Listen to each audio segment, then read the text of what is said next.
Have you ever wondered how to make ribs that melt in your mouth? Today, I'll show you exactly how to cook ribs that blow minds.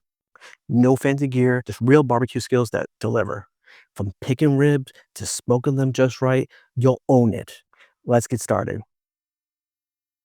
First, let's talk about rib selection. There are two main kinds: baby back ribs, which are smaller, more tender, and they cook faster. They're great for beginners, easy to handle, have solid flavor, and you get quick results. Then you have spare ribs, though. They're bigger, meatier, take longer, but are worth it. They have more flavor, more chew, more meat on the bone. Then you've got St. Louis style ribs. They're basically spare ribs trimmed for a cleaner presentation. At the store, look for ribs with good marbling and deep color. Darker pink ribs usually mean more moisture and better texture. Avoid ribs with too much bone or bare spots. Fat running through the meat adds moisture and flavor. Next, we prep those ribs for flavor and even cooking. Start by removing the membrane on the back. It's the silver skin. It's tough, chewy, and blocks the seasoning from getting in. Use a paper towel, get a grip, and peel it back. It might take a little bit of patience, but trust me, it's worth the effort for the tenderness. Now trimming. Check for any loose flesh or extra fat. Clean edges mean even cooking and less flare-ups. Time to season. Keep it simple or go bold with a rub. Salt and pepper lets the meat shine through. But if you're feeling adventurous, try a barbecue rub. Brown sugar, paprika, garlic powder. Add onion powder, a little sea salt. It's sweet, it's smoky, and has a rich flavor.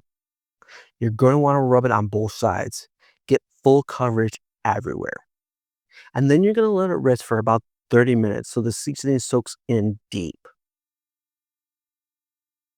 Want to experiment? Try a base of mustard or even honey. Mustard adds tang and helps the rub stick in. Honey gives a touch of sweet. Now we smoke. Low and slow is the barbecue secret. Set the grill smoker to 225 degrees Fahrenheit for perfection.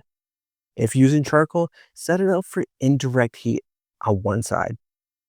Keep the ribs away from the direct flame to prevent burning. Add wood chips. Applewood is my favorite for pork ribs. It's sweet, subtle, and brings a great balance.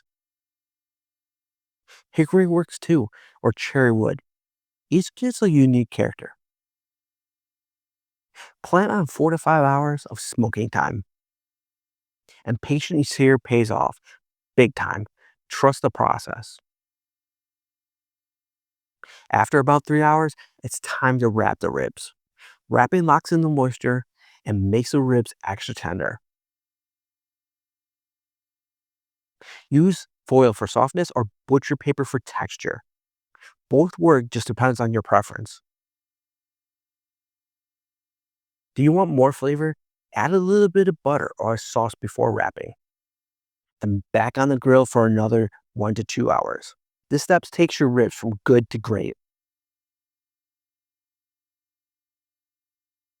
After wrapping, unwrap carefully. The ribs should look amazing by now. They should have a deep color, a tender texture, and you're almost there.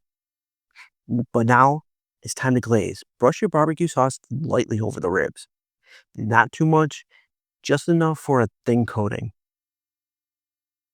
And then back on the grill for about 10 to 15 minutes to let it set. Now, we're going to check for tenderness.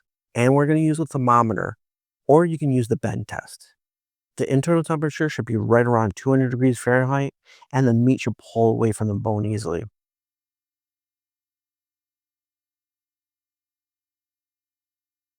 If the ribs bend gently and pull away from you, you nailed it. Time to slice. Cut in between the bones, clean it, and straight down. No shredding. It should just be a clean, meaty rib. Serve them hot with coleslaw, veggies, or potato salad. You've made juicy, smoky, show-stopping ribs at home. And there you have it. Perfect ribs from start to finish. But hey, if you're curious about another rib cooking method, then check out this video right here, where I cook ribs on a vertical barrel smoker. It has the same tenderness, but it's a different method, and it still has delicious results. I'll see you there.